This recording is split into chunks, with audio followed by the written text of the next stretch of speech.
Alright guys, on the bench today we have the Diatone Tina Whoop. You'll see that there is a sticker here from Flight 1. That's because this Tina Whoop is running the Falco X firmware from Flight 1, which is an interesting firmware. We'll get into that a little bit later. I'm going to tell you right off the bat that this is not going to be a glowing recommendation for this quad. It's got some issues. So what comes in the package is you get this nice soft-ish hard case packaging. And then you have the quad itself. You have 4 extra ducts, which are all different colors, which is kind of weird. I kind of wish they would have given you 4 extra ducts in one color, or I don't know. I'm not really sure what the concept behind that was. And then in this upper pouch up here, you get a bunch of accessories. You pull this out, you can take a look.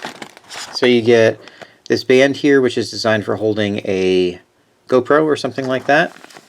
You get a quick start guide, a manual for the VTX, a manual for the stack, a manual for the frame, and then some extra gummies and cables and straps and whatnot in here. So that's cool.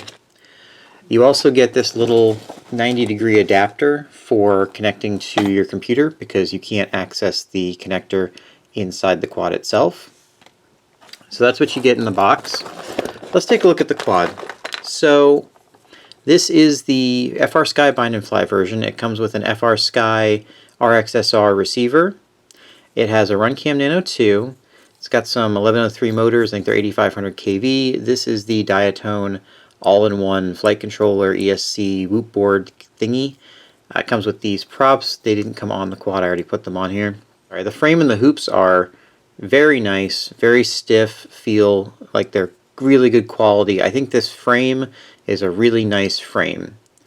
Unfortunately, I have some issues with what they've stuck in the frame. So the first thing I want to look at is the bottom here.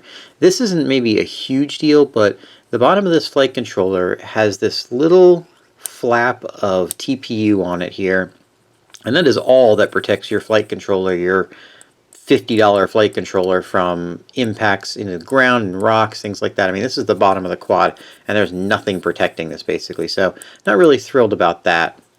Next thing I want to look at is the camera. It's kind of hard to tell in this picture, but this camera has a bit of a lean to the left here. I'm not sure if it's just poorly mounted in this mount or if the mount itself has a problem. I really haven't gotten into it yet, but in all the quads I bought, and this is the first one I've had where the camera is significantly pointing in the wrong direction. Even Happy Model with their Mobula 6, which has a terrible canopy and a terrible camera mounting system, at least it points in the right direction. So not really super thrilled about that. So next thing we've got here is we have the antennas. This is the VTX antenna, and these are the antennas for the RXSR.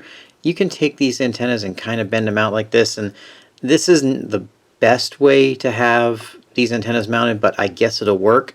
The issue I have with it is, especially this top antenna, it's in line with the VTX antenna, and it is nearly touching the VTX antenna. That's not a good way to do things because these two are going to interfere with each other. Speaking of interfering with each other, I'm not sure if you'll be able to see it, but right in here you have the VTX, and then basically mounted directly on top of it is the RXSR. There's a problem with that. The RXSR has telemetry back to the transmitter, and if you mount the receiver too close to your VTX, then when that telemetry turns on, which is literally the only way to get RSSI data from the RXSR other than switching it over to, what is it, F port and doing a bunch of other stuff, but out of the box, in this configuration, the only way to get telemetry, the only way to get RSSI is to have that telemetry on. Well, as soon as that telemetry turns on, you get a ton of interference in the image. So those are right off the bat the issues that I have with this, the way that it is designed and the way that it's set up. Now, can you fix some of these things? Yeah, sure. Not all of them, but some of them. But to me, if you're going to spend $180 to get this in this bind and fly configuration, that's a lot of money, and I would expect it to, especially from a company like Diatone, to be ready to go. So let's move past that. Now, when you first get this, you're going to turn it on, and there's a quick start guide here, and this quick start guide doesn't have a whole ton of information. It basically says plug it in, begin the wizard, center the sticks, move this, move that, blah, blah, blah, blah, blah. And this is walking you through the Falco X initial setup, which has been partially set up on here, but you're setting it up for your radio. So with Falco X, everything is done through the on-screen display. There is no configurator that you can connect to your computer and use that way. Okay, so that was the initial setup. When you're done with that, you unplug, plug the quad back in, and you're ready to go, supposedly. Once again, I have another problem with that. Their initial setup on here has the rates so screwed up that this thing is essentially unflyable. I have flown quite a few different quads with a bunch of different rate setups, and I've never had one where I actually crashed the quad because the rates were so bad. These rates are set up, I guess, in a beginner mode, but the problem is that it's so numb that it feels like you're not able to actually control the quad. Like, the first third of the stick movement doesn't do anything at all, and then the remainder of the stick movement will get you there eventually, but it felt so foreign to me that I actually just turned the quad off and let it fall to the ground because I assumed that I didn't have control of it, and I feel like other people are going to have that same problem as well. The solution is to go into the Falco X on-screen display configuration and change the rates from their default to one of the other options. There's a bunch of different options in there, and this is where we run into the next problem. How do you even get into the on-screen configuration? There isn't a lot of documentation for Falco X that I was able to find. Certainly doesn't come in this box. To get to the on-screen configuration, you take the sticks and hold them down and to the left and wait. Because if you just do it like you would, any other Betaflight or Clean Flight or Emu Flight, any of those, where you just move them there and the configuration comes up, you're going to be disappointed. You have to sit there and hold them. So eventually that will come up, and then you can use one stick to move over to the rates, and then the other stick to change the rates, and then you can save it. And I used Acro, and then it is flyable. It works, and it actually flies pretty okay. So with that, let's go ahead and get some flight footage. Okay, so let's take a look at some flight footage. The first thing I want to mention is everything in Falco X or Flight 1 is just a little bit different than you're going to be used to. First thing is you go to arm it and you flip the switch up, nothing happens. Flip it down, flip it up a second time, and then it arms. So you have to actually flip the switch twice to arm it. Now that can be changed in the settings, but that's the way it comes by default. So then you get it ready to take off, and you expect the props to spin up for air mode, and nothing happens because air mode doesn't turn on until you actually take off, which is cool. I like that. So the first thing I noticed when I took off is this thing is hellaciously loud. It sounds like a screaming siren, and I don't think I've ever heard a 75mm quad that was this loud. Partially it's because it's heavy. Also partially I'm thinking these holes in the hoops are creating kind of a siren effect, but it's a loud quad. Now, I also noticed that the battery reporting in Falco X is a little bit different than it is in Betaflight. Like in Betaflight, I'm used to running down to, say, 3.2, maybe even 3.1 volts per cell.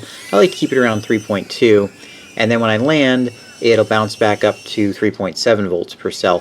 Falco X, the way it's reporting it, is almost like it's, and I'm not sure if it's just this setup or what, but it's almost like it's predicting what the cells are going to be when they rebound, because when I was setting this up, I noticed that you couldn't set the low voltage warning and whatnot to what I would consider a reasonable number. So, the reason is because if you try and fly this thing to 3.2 volts per cell, it's just going to fall out of the sky.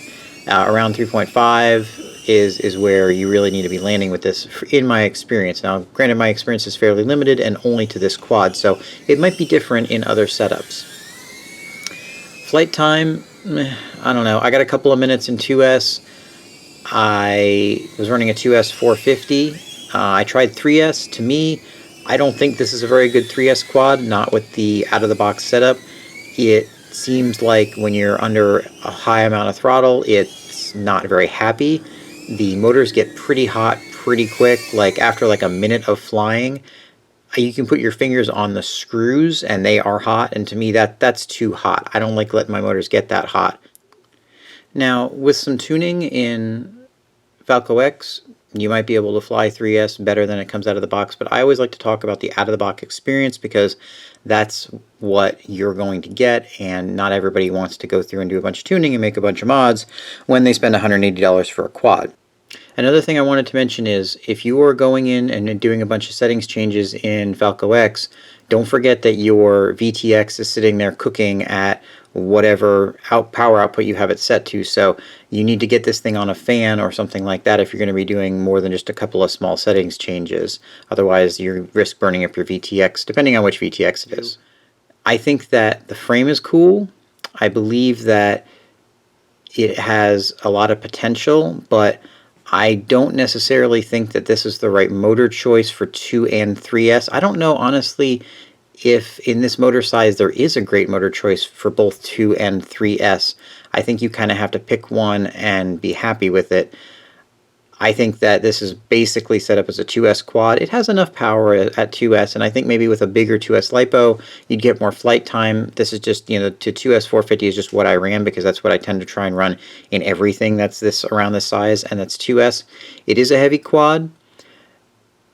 The Falco X is interesting, but you're gonna struggle a little bit, I think, if you're used to Betaflight, and I'm kind of surprised that Flight 1 didn't include like a really nice getting started guide with this quad. I mean, this is their first kind of big release with this Falco X software, and kind of just leaving people to their own devices probably wasn't the best idea in the world. I did contact them with a couple of questions, and they did get back to me, but it took like 3 days, and that wasn't really the best response time.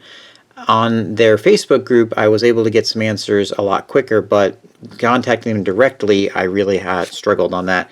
You do get this little quick start guide here, but that literally only takes you as far as begin fly, and then that's it. You're kind of on your own. So in my opinion, I don't think I would buy this quad again. It's cool, but it has some serious downsides that I think make it not worth the price that they're asking in its current out-of-the-box form. Well, I hope this video was helpful. Thanks for watching, and we'll talk to you next time.